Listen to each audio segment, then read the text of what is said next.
ಎಲ್ಲರಿಗೂ ನಮಸ್ತೆ ಫ್ರೆಂಡ್ಸ್, ನೀವು ನೋಡ್ತಿದ್ದೀರಾ ಸ್ಟಡಿ ಪಾಯಿಂಟ್ ಯೂಟ್ಯೂಬ್ ಚಾನಲ್. ಈ ವಿಡಿಯೋದಲ್ಲಿ ಇವತ್ತಿನ ಕ್ಲಾಸನ್ನು ಸ್ಟಾರ್ಟ್ ಮಾಡೋಣ. ಮೊದಲನೆಯ ಪ್ರಶ್ನೆಯು QS ವರ್ಲ್ಡ್ ಯೂನಿವರ್ಸಿಟಿ ಶ್ರೇಯಾಂಕ, ಇದು 2025ರ ಶ್ರೇಯಾಂಕ ಆಗಿರುತ್ತದೆ. ಇದರಲ್ಲಿ ಯಾವ ಭಾರತೀಯ ವಿಶ್ವವಿದ್ಯಾಲಯವು ಅಗ್ರಸ್ಥಾನದಲ್ಲಿದೆ? ಸರಿಯಾದ ಉತ್ತರವು ಆಪ್ಷನ್ ಬಿ ಆಗಿರುತ್ತದೆ. IIT ಬಾಂಬೆಯು QS ವರ್ಲ್ಡ್ ಯೂನಿವರ್ಸಿಟಿಯಲ್ಲಿ ಭಾರತೀಯ ವಿಶ್ವವಿದ್ಯಾಲಯ ಅಗ್ರಸ್ಥಾನದಲ್ಲಿದೆ.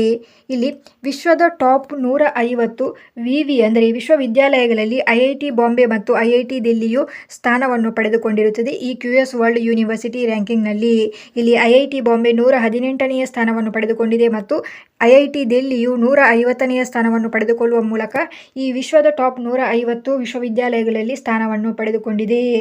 ಹಾಗೆಯೇ ಈ QS ವರ್ಲ್ಡ್ ಯೂನಿವರ್ಸಿಟಿ ರ್ಯಾಂಕಿಂಗ್ನಲ್ಲಿ ಮೊದಲನೆಯ ಸ್ಥಾನವನ್ನು ಯಾವ ಯೂನಿವರ್ಸಿಟಿ ಪಡೆದುಕೊಂಡಿದೆ ಅಂದರೆ ಅಮೆರಿಕದ ಯೂನಿವರ್ಸಿಟಿಯಾದ ಮ್ಯಾಸಚೂಸೆಟ್ಸ್ ಇನ್ಸ್ಟಿಟ್ಯೂಟ್ ಆಫ್ ಟೆಕ್ನಾಲಜಿಯು 13ನೇ ಬಾರಿಗೆ ಸತತವಾಗಿ 13ನೇ ಬಾರಿಗೆ ಮೊದಲನೆಯ ಸ್ಥಾನವನ್ನು ಪಡೆದುಕೊಂಡಿರುತ್ತದೆ ಈ QS ವರ್ಲ್ಡ್ ಯೂನಿವರ್ಸಿಟಿ ರ್ಯಾಂಕಿಂಗ್ನಲ್ಲಿ. ಹಾಗೆಯೇ ನಮ್ಮ ಕರ್ನಾಟಕದ Indian institute of science Bengaluru ವಿಶ್ವವಿದ್ಯಾಲಯವು 211ನೆಯ ಸ್ಥಾನವನ್ನು ಪಡೆದುಕೊಂಡಿದೆ ಈ ರ್ಯಾಂಕಿಂಗ್ನಲ್ಲಿ. ಸೊ ಈ ಮಾಹಿತಿ ನೆನಪಿಟ್ಟುಕೊಳ್ಳಿ. ಇಲ್ಲಿ ಈ QS ವರ್ಲ್ಡ್ ಯೂನಿವರ್ಸಿಟಿ ರ್ಯಾಂಕಿಂಗ್, ಈ QS ವರ್ಲ್ಡ್ ಯೂನಿವರ್ಸಿಟಿ ಎಲ್ಲಿ ಇದೆ ಅಂದರೆ ಲಂಡನ್ನಲ್ಲಿದೆ. ಇದರ ಕೇಂದ್ರ ಕಚೇರಿ ಲಂಡನ್ನಲ್ಲಿರುತ್ತದೆ. ಸೊ ಈ ಮಾಹಿತಿ ನೆನಪಿಟ್ಟುಕೊಳ್ಳಿ. ಮುಂದಿನ ಪ್ರಶ್ನೆಯನ್ನು ನೋಡೋಣ. ರಾಷ್ಟ್ರೀಯ ಮಾನವ ಹಕ್ಕುಗಳ ಆಯೋಗದ ಹಂಗಾಮಿ ಅಧ್ಯಕ್ಷರಾಗಿ ಇತ್ತೀಚೆಗೆ ಯಾರು ನೇಮಕಗೊಂಡಿದ್ದಾರೆ? ಸರಿಯಾದ ಉತ್ತರವು ಆಪ್ಷನ್ ಬಿ. ವಿಜಯ ಭಾರತಿ ಸಯಾನಿ ಅವರು ರಾಷ್ಟ್ರೀಯ ಮಾನವ ಹಕ್ಕುಗಳ ಆಯೋಗದ ಅಧ್ಯಕ್ಷರಾಗಿ ಇತ್ತೀಚೆಗೆ ನೇಮಕಗೊಂಡಿದ್ದಾರೆ. ಇಲ್ಲಿ ಅರುಣ್ ಮಿಶ್ರಾ ಅವರ ಸ್ಥಾನವನ್ನು ವಿಜಯ ಭಾರತಿ ಸಯಾನಿ ಅವರು ಪಡೆದುಕೊಂಡಿದ್ದಾರೆ. ಇದಕ್ಕಿಂತ ಹಿಂದೆ ಅರುಣ್ ಮಿಶ್ರಾ ಅವರು ಈ ಸ್ಥಾನವನ್ನು ಪಡೆದುಕೊಂಡಿದ್ದರು. ಯಾವುದು ರಾಷ್ಟ್ರೀಯ ಮಾನವ ಹಕ್ಕುಗಳ ಆಯೋಗದ ಅಧ್ಯಕ್ಷರಾಗಿದ್ದರು. ಇದೀಗ ವಿಜಯ ಭಾರತಿ ಸಯಾನಿ ಅವರು ಈ ಸ್ಥಾನವನ್ನು ಪಡೆದುಕೊಂಡಿರುತ್ತಾರೆ. ರಾಷ್ಟ್ರೀಯ ಮಾನವ ಹಕ್ಕುಗಳ ಆಯೋಗದ ಬಗ್ಗೆ ಮಾಹಿತಿ. ಇದನ್ನು 12 ಅಕ್ಟೋಬರ್ 1993ರಂದು ಪ್ರಾರಂಭಿಸಲಾಗಿರುತ್ತದೆ. ಹಾಗೆಯೇ ವಿಶ್ವ ಮಾನವ ಹಕ್ಕುಗಳ ದಿನವನ್ನು ಪ್ರತಿ ವರ್ಷ ಡಿಸೆಂಬರ್ 10ರಂದು ಆಯೋಜಿಸಲಾಗುತ್ತದೆ. ಸೊ ಈ ಮಾಹಿತಿ ನೆನಪಿಟ್ಟುಕೊಳ್ಳಿ. ಮುಂದಿನ ಪ್ರಶ್ನೆಯನ್ನು ನೋಡೋಣ. ಅದಕ್ಕಿಂತ ಮುಂಚೆ ಇಲ್ಲಿ ಡೈಲಿ ಕರೆಂಟ್ ಅಫೇರ್ಸ್ಗಳ PDF ಅನ್ನು ನೀವು ಡೌನ್ಲೋಡ್ ಮಾಡಲು ನಮ್ಮ ಟೆಲಿಗ್ರಾಮ್ ಚಾನಲನ್ನು ಜಾಯ್ನ್ ಆಗಿ. ಟೆಲಿಗ್ರಾಮ್ ಚಾನಲ್ ಲಿಂಕನ್ನು ವಿಡಿಯೋದ ಡಿಸ್ಕ್ರಿಪ್ಷನಲ್ಲಿ ನೀಡಲಾಗಿರುತ್ತದೆ. ಮುಂದಿನ ಪ್ರಶ್ನೆಯನ್ನು ನೋಡೋಣ. ಪ್ರವಾಹ ಸಾಫ್ಟ್ವೇರ್ ಅನ್ನು ಯಾರು ಅಭಿವೃದ್ಧಿಪಡಿಸಿದರು? ಸರಿಯಾದ ಉತ್ತರವು ಆಪ್ಷನ್ ಎ. ಇಸ್ರೋ ಸಂಸ್ಥೆಯು ಪ್ರವಾಹ ಸಾಫ್ಟ್ವೇರ್ ಅನ್ನು ಅಭಿವೃದ್ಧಿಪಡಿಸಿರುತ್ತದೆ. ಪ್ರವಾಹ ಸಾಫ್ಟ್ವೇರ್ ಇದರ ಫುಲ್ ಫಾರ್ಮ್ ಏನಾಗಿರುತ್ತದೆ ಅಂದರೆ parallel RANS solver for aerospace vehicle aero thermodynamic analysis ಎನ್ನುವುದು ಇದರ ಫುಲ್ ಫಾರ್ಮ್ ಆಗಿರುತ್ತದೆ. ಇಲ್ಲಿ ಪ್ರವಾಹ ಸಾಫ್ಟ್ವೇರ್ ಯಾವ ರೀತಿಯಾಗಿ ಕಾರ್ಯನಿರ್ವಹಿಸುತ್ತದೆ ಅಂದರೆ ಏರೋಸ್ಪೇಸ್ ವಾಹನಗಳ ಏರೋಡೈನಮಿಕ್ ಮತ್ತು ಏರೋ ಥರ್ಮಲ್ ವಿಶ್ಲೇಷಣೆಗೆ ಈ ಸಾಫ್ಟ್ವೇರ್ ಸಹಾಯ ಮಾಡುತ್ತದೆ. ಅಂದರೆ ಇಲ್ಲಿ ಏರೋಸ್ಪೇಸ್ ವಾಹನಗಳು ಸ್ಪೀಡಾಗಿ ಹೋಗುವಾಗ ಅದರ ಹತ್ತಿರ ಇರುವ ಗಾಲಿಗಳಿಂದ ಯಾವುದೇ ರೀತಿಯ ತೊಂದರೆಗಳು ಆಗಬಾರದು ಅಂದರೆ ಮೊದಲಾಗಿ ಏರೋಸ್ಪೇಸ್ ವಾಹನಗಳ ಸುತ್ತಲೂ ಹರಿಯುವ ಗಾಳಿಯನ್ನು ಎಕ್ಸಾಮಿನ್ ಮಾಡಲಾಗುತ್ತದೆ. ನಂತರ ಏರೋಸ್ಪೇಸ್ ವಾಹನಗಳು ಆ ಗಾಳಿಯನ್ನು ತಡೆಯಲು ಬೇಕಾಗುವ ಆಕಾರ, ರಚನೆ ಮತ್ತು ಏರೋಸ್ಪೇಸ್ ವಾಹನಗಳಿಗೆ ಬೇಕಾಗುವ ವ್ಯವಸ್ಥೆಯನ್ನು ವಿನ್ಯಾಸಗೊಳಿಸಲಾಗುತ್ತದೆ. ಇದನ್ನು ಈ ಸಾಫ್ಟ್ವೇರ್ ಪ್ರವಾಹ ಸಾಫ್ಟ್ವೇರ್ ಇದನ್ನು ಲೆಕ್ಕಾಚಾರ ಮಾಡುತ್ತದೆ. ಸೊ ಇದು ಇದರ ಕಾರ್ಯ ಆಗಿರುತ್ತದೆ ಈ ಪ್ರವಾಹ ಸಾಫ್ಟ್ವೇರ್ ಇದ್ದು. ಇಲ್ಲಿ ಈ ಪ್ರವಾಹ ಸಾಫ್ಟ್ವೇರನ್ನು ಯಾರು ಪಡಿಸಿರುತ್ತಾರೆ ಅಂದರೆ ವಿಕ್ರಮ್ ಸಾರಾಭಾಯಿ ಬಾಹ್ಯಾಕಾಶ ಕೇಂದ್ರವು ಈ ಸಾಫ್ಟ್ವೇರ್ ಅನ್ನು ಅಭಿವೃದ್ಧಿಪಡಿಸಿರುತ್ತದೆ. ಸೊ ಈ ಮಾಹಿತಿ ನೆನಪಿಟ್ಟುಕೊಳ್ಳಿ. ಮುಂದಿನ ಪ್ರಶ್ನೆಯನ್ನು ನೋಡೋಣ.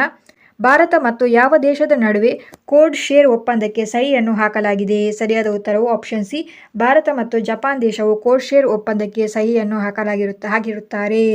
ಇಲ್ಲಿ ಜಪಾನ್ನ ಏರೋಸ್ಪೇಸ್ ಸಂಸ್ಥೆಯಾದ ಜಪಾನ್ ಏರ್ಲೈನ್ ಮತ್ತು ಭಾರತದ ಸಂಸ್ಥೆಯಾದ ಇಂಡಿಗೋ ಸಂಸ್ಥೆಯು ಕೋಡ್ ಶೇರ್ ಒಪ್ಪಂದಕ್ಕೆ ಸಹಿಯನ್ನು ಹಾಕಿರುತ್ತದೆ. ಇದರಿಂದ ಏನಾಗುತ್ತದೆ ಅಂದರೆ ಜಪಾನಿನ ವಿಮಾನಯಾನ ಸಂಸ್ಥೆ ತನ್ನ ಸೇವೆಗಳನ್ನು ದೇಶೀಯ ಅಂದರೆ ಭಾರತದಲ್ಲಿ 14 ಸ್ಥಳಗಳಲ್ಲಿ ವಿನ್ಯಾಸಗೊಳಿಸಲು ಸಹಾಯವಾಗುತ್ತದೆ ಈ ಒಂದು ಒಪ್ಪಂದದಿಂದಾಗಿ.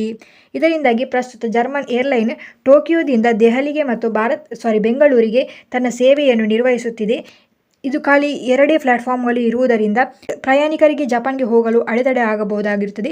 ಆದ್ದರಿಂದಾಗಿ ಈ ಕೋಡ್ ಶೇರ್ ಒಪ್ಪಂದವು ಪ್ರಯಾಣಿಕರಿಗೆ ಜಪಾನ್ ಮತ್ತು ಭಾರತ ನಡುವಿನ ವಿಮಾನಗಳ ಹೆಚ್ಚಿನ ಆಯ್ಕೆಯನ್ನು ಇಲ್ಲಿ ಪ್ರಯಾಣಿಕರಿಗೆ ನೀಡುತ್ತದೆ. ಈ ಮಾಹಿತಿ ನೆನಪಿಟ್ಟುಕೊಳ್ಳಿ. ಮುಂದಿನ ಪ್ರಶ್ನೆಯನ್ನು ನೋಡೋಣ. ಕಾಜಾ ಶೃಂಗಸಭೆ 2024 ಅನ್ನು ಇತ್ತೀಚೆಗೆ ಎಲ್ಲಿ ಆಯೋಜಿಸಲಾಗಿದೆ? ಸರಿಯಾದ ಉತ್ತರವು ಆಪ್ಷನ್ ಎ.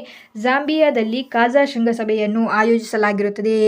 ಕಾಜಾ ಶೃಂಗಸಭೆ 2024 ಈ ಸಮ್ಮೇಳನವು ಆಫ್ರಿಕನ್ ದೇಶಗಳ ಸಮ್ಮೇಳನವಾಗಿರುತ್ತದೆ. ಇಲ್ಲಿ ಅಳಿವಿನಂಚಿನಲ್ಲಿರುವ ಆನೆಗಳ ಬಗ್ಗೆ ಮಾತನಾಡಲಾಯಿತು. ಸೊ ಇದರ ಉದ್ದೇಶ ಏನಾಗಿರುತ್ತದೆ ಅಂದರೆ ಆನೆಗಳನ್ನು ಸಂರಕ್ಷಿಸುವುದು ಮತ್ತು ಅವುಗಳ ಕಳ್ಳಸಾಗಣೆಯನ್ನು ನಿಲ್ಲಿಸುವುದು ಈ ಕಾಜಾ ಶೃಂಗಸಭೆ 2024ರ ಉದ್ದೇಶವಾಗಿರುತ್ತದೆ. ಇದನ್ನು ಎಲ್ಲಿ ಆಯೋಜಿಸಲಾಗಿದೆ? ಜಾಂಬಿಯಾದಲ್ಲಿ ಆಯೋಜಿಸಲಾಯಿತು. ಇದರಲ್ಲಿ ಆಫ್ರಿಕನ್ ದೇಶಗಳು 5 ಆಫ್ರಿಕನ್ ದೇಶಗಳು ಭಾಗವಹಿಸಿದ್ದವು. ಯಾವುದೆಂದರೆ ಅಂಗೋಲಾ, ಬಾಟ್ಸ್ವಾನಾ, ನಮೀಬಿಯಾ, ಜಾಂಬಿಯಾ ಮತ್ತು ಜಿಂಬಾಬ್ವೆ 5 ಆಫ್ರಿಕನ್ ದೇಶಗಳು ಈ ಕಾಜಾ ಶೃಂಗಸಭೆಯಲ್ಲಿ ಭಾಗವಹಿಸಿರುತ್ತದೆ. ಈ ಮಾಹಿತಿ ನೆನಪಿಟ್ಟುಕೊಳ್ಳಿ. ಮುಂದಿನ ಪ್ರಶ್ನೆಯನ್ನು ನೋಡಿ. ವಿಶ್ವ ಪರಿಸರ ದಿನವನ್ನು ಪ್ರತಿ ವರ್ಷ ಯಾವಾಗ ಆಚರಿಸಲಾಗುತ್ತದೆ? ಸರಿಯಾದ ಉತ್ತರ ಆಪ್ಷನ್ ಎ, ಜೂನ್ 5ರಂದು ವಿಶ್ವ ಪರಿಸರ ದಿನವನ್ನು ಪ್ರತಿ ವರ್ಷ ಆಚರಿಸಲಾಗುತ್ತದೆ. ಸೊ ಇದರ ಕಾರಣ ನಿಮಗೆ ಗೊತ್ತೇ ಉಂಟು. ಪರಿಸರವನ್ನು ರಕ್ಷಿಸಲು ಜಾಗೃತಿ ಮತ್ತು ಕ್ರಮವನ್ನು ತೆಗೆದುಕೊಳ್ಳುವುದಕ್ಕಾಗಿ ಈ ವಿಶ್ವ ಪರಿಸರ ದಿನವನ್ನು ಪ್ರತಿ ವರ್ಷ ಆಚರಿಸಲಾಗುತ್ತದೆ.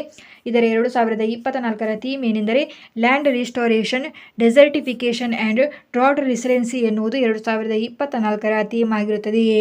ಈ ವಿಶ್ವ ಪರಿಸರ ದಿನದ ಹಿನ್ನೆಲೆ ಏನೆಂದು ನೋಡುವುದಾದಲ್ಲಿ 1972ರಲ್ಲಿ ವಿಶ್ವಸಂಸ್ಥೆಯು ಮಾನವ ಪರಿಸರದ ಮೇಲಿನ ಸ್ಟಾಕ್ಹೋಮ್ ಸಮ್ಮೇಳನದಲ್ಲಿ ಜೂನ್ 5ರಂದು ವಿಶ್ವ ಪರಿಸರ ದಿನವಾಗಿ ಅಳವಡಿಸಿಕೊಳ್ಳಬೇಕು ಎಂದು ನಿರ್ಧಾರವನ್ನು ತೆಗೆದುಕೊಂಡರು. ಅದರ ನಂತರ 1973ರಲ್ಲಿ ಮೊದಲ ಬಾರಿಗೆ ವಿಶ್ವ ಪರಿಸರ ದಿನವನ್ನು ಆಚರಿಸಲಾಯಿತು. ಸೊ ಇದರಲ್ಲಿ 2024ರಲ್ಲಿ ವಿಶ್ವ ಪರಿಸರ ದಿನದ ಆತಿಥೇಯ ದೇಶ ಯಾವುದಾಗಿರುತ್ತದೆ ಅಂದರೆ ಸೌದಿ ಅರೇಬಿಯಾ ಆಗಿರುತ್ತೆ.